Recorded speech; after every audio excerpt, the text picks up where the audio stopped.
beautiful, welcome back. Welcome to another installment of some glamorous Halloween makeup. I'm going to be creating this very glam witch today. To start off, before applying any paints to the face and body, we want to make sure that our skin is very well hydrated. I'm using the Mercier Hydrating Primer and massaging that all over my face and also down my neck, since we will be applying paints there as well. To make your own custom body paints, not all of us have cream paints in every desired shade, so I'm taking a foundation that I don't particularly care for. This is the Covergirl Trublend in shade Ivory. I'm pumping an excessive amount into a little mixing bowl here, and then I'm also going to mix two pigments, a neon and a pale green, and I did spill this pale green everywhere, but I tried to scoop it up and put it back in my paint mixer. Once you have it mixed up, you can apply this all over the skin. I chose a kind of like a more pale green, and I am applying this all over my skin and then buffing it in using the booty end of a beauty blender. So this will give a really nice diffused look, and even as I was applying this, I remembered truly how much I hate this foundation, which is why it's perfect for a reason like this. It just, you gotta get rid of them, you know what I mean? Put them to some use, and I feel like this was the perfect use for it. I am applying this all over my face, down my neck, and also all over my ears as well. Anywhere that your skin will be showing in your costume, you want to make sure that it is coated in green and opaque in coverage. Once you have this all the way applied all over your face, neck, and ears to your desired coverage, we're going to go in and do some very glamorous brows. I'm filling in my brows today using the darkest brow pencil I have. This is a Milani dark brown brow pencil, and once your brows are strong enough they could lift an entire automobile, the brows are complete. And then we will move on to contouring the face. I'm using a dark forest green. This is by Stilazzi and it is shade MS34. I'm picking that up on an angled brush. This is actually just a little Coastal Scents brush that I got in my BoxyCharm. I'm contouring my foreheads, underneath my cheekbone, and also on my jaw as well. This is pretty much the areas that you would just contour your face when you were doing your standard glamour makeup, but because we're using this dark green shade, it works the same way since our all over skin is green. Now that our face has been contoured to the gods, we can go on and prime our eyes. I'm using another Maybelline Color Tattoos. I am just obsessed with using these as colored primers.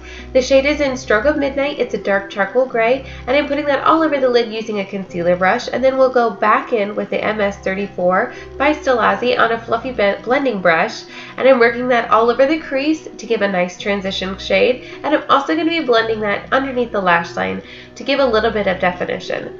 Now that we have our eyes primed and our transition color on, I'm going in with the Inglot Shadow in shade 451. This is a shimmery charcoal gray, and I'm actually going to press that onto the lid using my finger to get maximum color payoff. And then we can go ahead and line our eyes.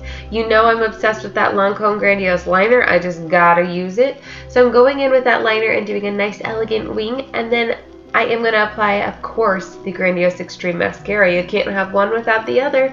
And I'm coating my lashes in mascara, and then we're going to move on and apply false lashes. I have this really long, glamorous pair, and I feel like they are too long for everyday use, so that makes them perfect for a look like this. And I did apply these and also apply liner on my waterline off camera. So go ahead and do that as well. The liner that I'm using is by Too Faced. It's a waterproof pencil liner, and it is in shade Perfect Black. And then I'm going back in with the Inglot 451 on a flat shader brush, and I'm just smudging that along the lower lash line to create a little bit of a smokier look, and then coating my bottom lashes in mascara. Moving on, I'm going to highlight the inner corners of my eyes. This is using another no-name pigment. It's just a white one that I ordered online. I'm pressing that into the inner tear duct, and I'm also going to be using this same pigment to highlight my face. I felt like I wanted to go a little overboard with the highlighter. I would not normally highlight my face this much, but you know me, go big or go home. So using that same white pigment, I'm going to apply that in all the standard areas you would highlight your face. I am using this on an Eco Tools fluffy brush that I just had lying around, and I feel like it worked pretty well. I'm putting it all over the tops of my cheekbones, down the center of my nose, and also on my Cupid's bow. This is going to make you glow, witch glow. And now that we have that applied, we're going to move on to the lips. For lips today, I did have a lip balm applied, and that was the Kiehl's No. 1 Petrolatin, I think is the name of it. And then I'm going in with a MAC lipstick in shade Diva. This is normally a matte lipstick, but because I had a lip balm applied underneath it, it did give it a nice cream finish. And then I'm topping it off in the center and going in with Milani Red Cherry, which is another cream lipstick. This gives a very slight ombre, and I wanted to do a really bright bold red lip because red is opposite on the scale of green, so I felt like it completed the look beautifully and gave a really nice dramatic finish. I hope that you enjoyed this look. Go ahead and finish it off with your favorite wig, a nice witch hat, and don't forget the cape.